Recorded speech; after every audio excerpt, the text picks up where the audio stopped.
पिछले वीडियोज़ में मैंने आपको इन्फॉर्मेशंस ऑफ टेंस के बारे में बताया था और आज कुछ इस प्रकार मैं एक बार फिर रिवाइज करा देता हूँ टेंस के बारे में, जिसको हम लोग काल बोलते हैं। कि study of tense is the soul of English grammar, without it can not speak read and write ना। कि उसके बाद we can give many definition of the tense is the backbone of English grammar, tense is the study of the four forms. Tense अंग्रेजी व्याकरण का एक आत्मा है जिसके बिना न कोई शुद्ध बोल सकता है और न ही कोई शुद्ध लिख सकता है। ठीक है। There are 3 kinds of tense. And tense कितने प्रकार के होते हैं? 3 प्रकार के होते हैं। पहला जो हमारा होता है प्रेजेंट टेंस, जिसको हम लोग वर्तमान काल बोलते हैं, और दूसरा जो होता है पास्ट टेंस, जिसको हम भूतकाल बोलते हैं। ठीक है। थर्ड होता है फ्यूचर टेंस, भविष्यत काल। ठीक है। अब आइए, अब टेंस की शुरुआत कहाँ से करते हैं? ऐसे करते हैं। देखिए, स्टडी ऑफ प्रेजेंट टेंस के बारे में थोड़ा सा हम लोग जान जाते हैं कि what is the definition of present tense. ठीक है। The time is going on, we are in now. जो समय अभी चलता है या चल रहा है उसे हम लोग प्रेजेंट सेंस में लेते हैं या प्रेजेंट टेंस कहते हैं। एग्जाम्पल हो सकता है कि आई प्ले, मैं खेलता हूँ, या आई एम प्लेइंग, मैं खेल रहा हूँ। दूसरा होता है past tense, the time is which comes before present is called past tense. यानी कि जो समय, यानी मेरा जो समय है जो कि आता है किसके पहले? प्रेजेंट के पहले आता है, उसे हम लोग क्या कहते हैं? पास्ट टेंस कहते हैं, यानी भूतकाल कहते हैं। इसका हिंदी होता है आई प्लेड या आई वॉज प्लेइंग, मैं खेलता था या मैं खेल रहा था। अब आइए third, study of future tense. What is future tense? The time which comes after present tense is called future tense. यानी कि जो समय जो है जो कि आता है प्रेजेंट टेंस के बाद, उसको हम फ्यूचर टेंस के नाम से जानते हैं। एग्जाम्पल हो सकता है कि आई शैल प्ले, मैं खेलूँगा, या आई शैल बी प्लेइंग, या मैं खेलता रहूँगा। अब देखिए, एवरी टेंस हैज़ 4 पार्ट्स, या आप ऐसे भी बोल सकते हैं कि every tense divided into 4 parts. पहला क्या होता है? सिंपल या इनडेफिनिट टेंस, कंटिन्यूअस, प्रोग्रेसिव या इम्परफेक्ट टेंस, तीनों एक होता है। ठीक है। Perfect tense, perfect continuous tense. अब एवरी टेंस यानी कि एवरी मतलब क्या? सभी टेंस। अब कितने टेंस है?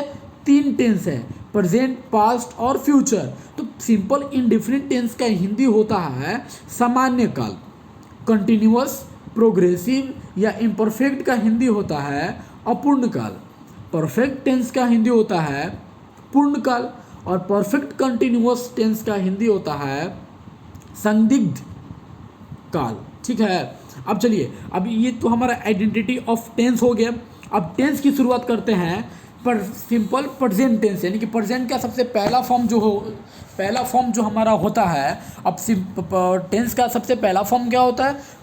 टेंस का मैंने आपको बताया था कि टेंस का सबसे पहला फॉर्म क्या होता है? प्रेजेंट होता है। क्या होता है? प्रेजेंट का होता है। अब प्रेजेंट टेंस के भी तो 4 फॉर्म होंगे। पहला क्या होता है? सिंपल या इंडेफिनिट, इम्परफेक्ट, परफेक्ट और परफेक्ट कंटिन्यूअस। तो सबसे पहले प्रेजेंट इंडेफिनिट टेंस पढ़ेंगे ना, सिंपल प्रेजेंट टेंस पढ़ेंगे ना, तो आइए उसको अच्छे से जान लेते हैं।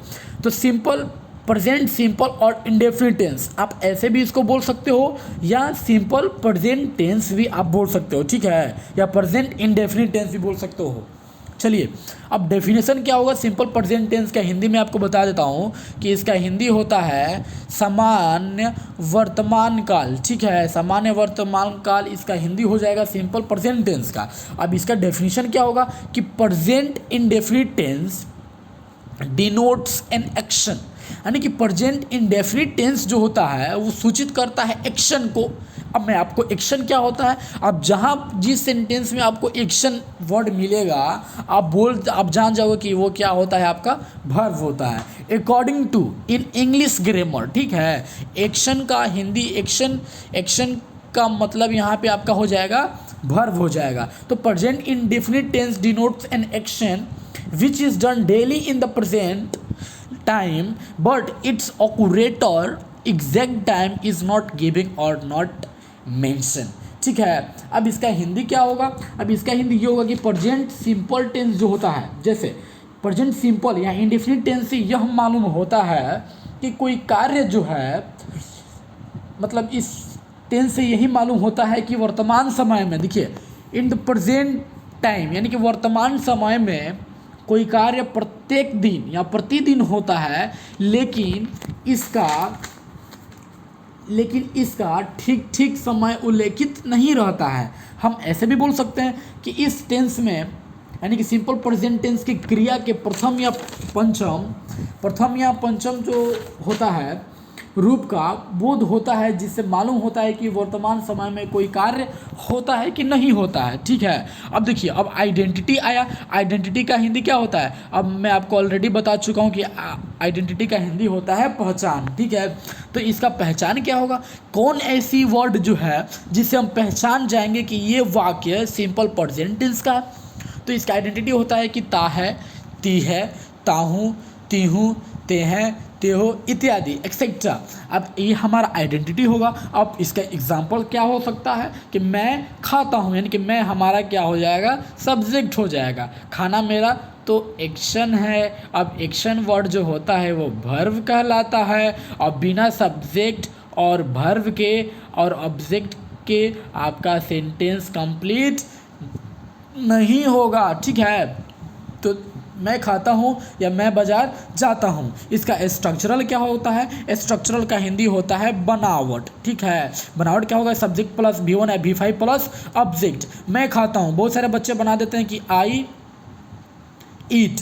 ठीक है, अब मैं बाजार जाता हूँ, इसका क्या होगा कि आई गो टू मार्केट। अब बहुत सारे बच्चे ऐसे बना देते हैं, ये ठीक है, लेकिन इसका कॉन्सेप्ट उनको पता नहीं रहता है। तो इसका कॉन्सेप्ट मैं बताने के लिए मैं बता दूं कि सब्जेक्ट जो होता है वो दो प्रकार का होता है। एक होता है सिंगुलर सब्जेक्ट और एक दूसरा होता है आपका प्लूरल सब्जेक्ट। तो सिंगुलर सब्जेक्ट में कौन कौन से आपके आ जाएंगे? He, she, it, Ram, boy, ETC. अब प्लूरल में क्या हो जाएंगे? I, we, you, they, those etcetera.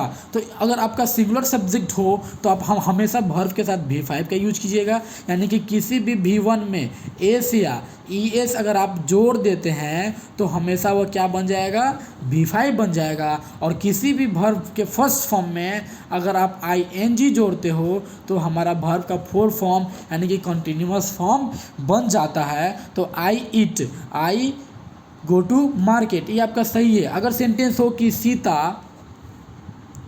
रोती है, सीता रोती है, तो सीता तो सब्जेक्ट है। सब्जेक्ट सिंगुलर भी हो सकता है, प्लूरल भी हो सकता है, लिविंग थिंग्स भी हो सकता है और नॉन लिविंग थिंग भी हो सकता है। अब रोती है, अब बताइए सीता रोती है तो रोना उसका एक्शन होगा। तो एक्शन वर्ड जो होता है वो हमारा क्या कहलाता है? वर्ब कहलाता है। तो सीता जो है, तो सीता का यहाँ पे सीता कर देंगे। ठीक है, और सीता जो है सिंगुलर है तो सीता के साथ क्या हो जाएगा? WEEPS, यानी कि वीप मतलब होता है रोना, और यहाँ पे एस लगा के हम लिख देंगे कि सीता विप्स, यानी कि सीता क्या करती है? रोती है। तो ये हमारा सिंपल प्रेजेंट टेंस का हम बोल सकते हैं कि अफर्मेटिव सेंटेंस यानी कि सकारात्मकता सेंटेंस है। अब इसी का नेगेटिव कैसे होगा? अब यहाँ पे देखिए, सिंपल प्रेजेंट टेंस का, यानी मैं यहाँ पे लिख देता हूँ कि सिंपल प्रेजेंट टेंस का नेगेटिव कैसे बनता है? तो नेगेटिव देखिए, नेगेटिव है तो नेगेटिव हम बनाने जा रहे हैं किसका? सिंपल प्रेजेंट टेंस का। लेकिन क्या बनाएंगे? सेंटेंस ही ना बनाएंगे। लेकिन बाबू अगर आप ध्यान रखिएगा कि सेंटेंस जो होता है, सेंटेंस हम सबसे पहले सब्जेक्ट, वर्ब और ऑब्जेक्ट, इन तीनों चीज़ होता है। सब्जेक्ट भी हो और उस सब्जेक्ट के अनुसार वर्ब भी दिया हो और उस वर्ब में आपका ऑब्जेक्ट भी बताता हो, तो वो बाबू आपका सेंटेंस होगा, यानी कि कंप्लीट सेंटेंस होगा। लेकिन अगर सब्जेक्ट और वर्ब हो तो हमारा क्लॉज कहलाता है, जो इनकम्प्लीट सेंस देता है। ठीक है, सब्जेक्ट और वर्ब, यानी कि राम गो, राम के साथ गो होगा नहीं, क्या होगा? गोज होगा, क्योंकि V1 है गो, जिसमें हम लोग एस या ES लगा के क्या बना देंगे? V5। तो गोज हमारा क्या होगा? V5 होगा। V5 तो होगा, लेकिन यहाँ पे राम के साथ V5 क्यों लगेगा? क्योंकि राम हमारा सिंगुलर सब्जेक्ट है। राम हमारा सिंगुलर सब्जेक्ट है, और सिंगुलर सब्जेक्ट के साथ ऑलवेज हमको यूज करना है कौन सा वर्ब? Singular verb. ठीक है, अब देखिए, अगर दे हो तो दे के साथ हमारा गो लग जाएगा, ईट लग जाएगा, यानी कि इसमें एस या ES ऐड नहीं होगा। ठीक है, अब देखिए, अब नेगेटिव कैसे बनता है? अब यहाँ पे नेगेटिव दिखाता हूँ। नेगेटिव बनने के लिए सब्जेक्ट के साथ डू और डज का उपयोग करते हैं। डू डज हमारा क्या है, तो डू डज हमारा हेल्पिंग वर्ब हो जाएगा। और नेगेटिव बना रहे हैं तो नेगेटिव बनाने में तो नेगेटिव वर्ड आपको नेसेसरी है, उसके बाद वर्ब का फर्स्ट फॉर्म, उसके बाद आपका क्या हो जाएगा, ऑब्जेक्ट हो जाएगा। ठीक है, अब देखिए सीता बाजार नहीं जाती है, सीता बाजार नहीं जाती है, तो ताहे तिये ताहू त्यों सिंपल प्रेजेंट है, नहीं है यानी कि नेगेटिव है, बाजार मार्केट ऑब्जेक्ट है, सीता जाना उसका क्या क्या है, एक्शन वर्ड है, जो भी एक्शन होता है वो वर्ब होता है। अब सीता का यहाँ पे सब अकॉर्डिंग टू सब्जेक्ट क्या लिख देंगे, सीता लिख देंगे। सीता के साथ डू और डॉज, तो यहाँ पे देख लीजिए अगर आपका सब्जेक्ट सिंगुलर हो तो आप हमेशा यूज क्या कीजिएगा, V5 का यूज कीजिएगा। और सब्जेक्ट अगर आपका प्लूरल हो, ठीक है, प्लूरल हो तो आप हमेशा V1 का यूज कीजिएगा। और याद रखिएगा जिसके साथ V5 लगता है उसके साथ डज लग जाएगा, और जिसके साथ V1 है उसके साथ डू लग जाएगा, और इन दोनों के साथ हमारा नेगेटिव वर्ड और डू और डज के साथ हमारा वर्ब का फर्स्ट फॉर्म यानी कि स्ट्रक्चर यहाँ पे V1 बता रहा है। ठीक है, और सिंपल प्रेजेंट टेंस का अफर्मेटिव सेंटेंस अगर हम बनाते हैं अफर्मेटिव तो हमेशा V1 और V5 का यूज होता है। लेकिन जब भी सिंपल प्रेजेंट टेंस का नेगेटिव हम सेंटेंस बनाने जाते हैं तो do does plus not plus V1 plus other words यानी कि हमेशा नेगेटिव में V1 का काम करता है, यानी कि वर्ब अपने असली रूप में आ जाता है, यानी कि V1 में आ जाता है। तो हम बना सकते हैं कि Sita do not go to कहाँ, बाजार में, यानी कि मार्केट। तो Sita do not go to market, तो ये गलत है। हाँ, आपने सही बोला कि ये गलत है क्योंकि सीता क्या है, सिंगुलर है। और अभी हमने बताया कि सिंगुलर सब्जेक्ट के साथ V5, अफर्मेटिव में, नेगेटिव में डॉज, तो सीता के साथ डॉज यहाँ पे आपने लगाया है। अब हो जाएगा आपका Sita does not go to market, तो ये हो जाएगा आपका नेगेटिव सेंटेंस हो जाएगा। ठीक है, अब मान लीजिए कि जैसे हो कि राम टीचेस इंग्लिश, राम अंग्रेजी को क्या करता है, पढ़ाता है। अगर इसी सेंटेंस को हमको चेंज करना है नेगेटिव में तो कैसे चेंज करेंगे, राम डज नॉट टीचेस, नहीं टीच यानी कि वर्ब अपने असली रूप में आ जाता है। यहाँ पे V5 यूज हुआ है सब्जेक्ट के अनुसार क्योंकि ये हमारा अफर्मेटिव है, और नेगेटिव में डज लग जाता है, नॉट लग जाएगा, V1 का फर्स्ट फॉर्म। और क्या पढ़ाता है, इंग्लिश पढ़ाता है। अनमोल सर भी इंग्लिश पढ़ाते हैं। आप देखिए अब कैसे होगा कि अब यहाँ पे लिख सकता हूँ मैं कि अब यहाँ पे मैं लिख सकता हूँ कि Anmol sir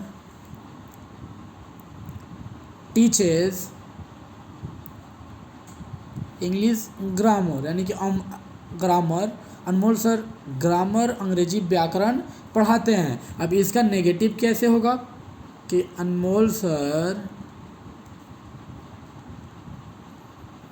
doesn't teach English grammar. ठीक है, ये हमारा हो गया आपका प्रेजेंट का पहला फॉर्म यानी कि सिंपल या इंडेफिनिट टेंस का अफर्मेटिव और नेगेटिव। इसको आपको अच्छे से स्टडी करना है और अच्छे से पढ़ना है, लॉकडाउन में घर रहना है। और इसका टेंस का हर एक पार्ट्स का टेंस का वीडियो मैं जल्द से जल्द आपको देने की कोशिश करूँगा। और मुझे आशा है कि आप अच्छे से समझ गए होंगे, अच्छे से लिख लिए होंगे, पढ़ लिए होंगे। थैंक यू, धन्यवाद, have a nice day, thank you.